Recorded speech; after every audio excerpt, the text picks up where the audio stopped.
पाक उपरे बर्षिले जयशंकर जातिसंघर वार्षिक साधारण अधिवेशन रे उद्बोधन दे पाकर मुखा खोली ना न नहीं भी इंगित करी पाकिस्तान को आतंकवाद केन्द्र स्थल बोली कहिसंती।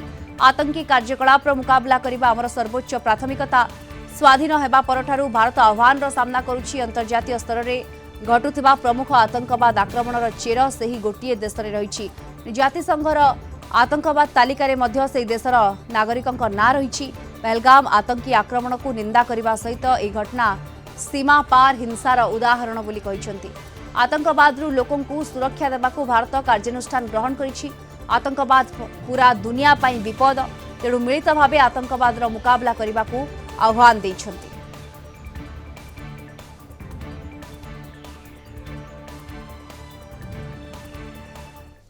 President, Excellencies, while asserting our rights, we must also firmly face up to threats.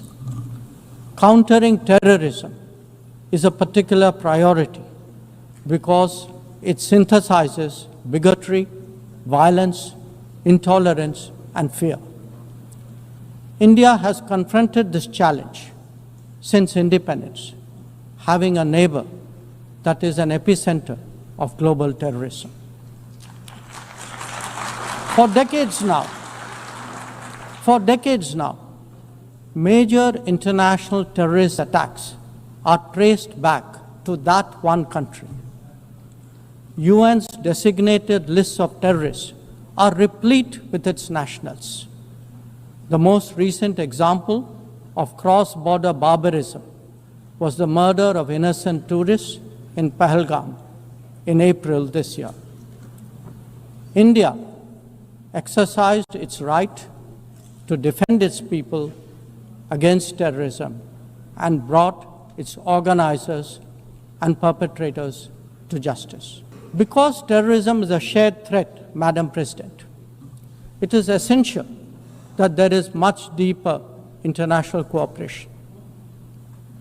When nations openly declare terrorism a state policy, when terror hubs operate on an industrial scale, when terrorists are publicly glorified, then such actions must be unequivocally condemned. The financing of terrorism must be choked, even as prominent terrorists are sanctioned. Relentless pressure must be applied on the entire terrorism ecosystem. Those who condone nations that sponsor terror will find that it comes back to bite them.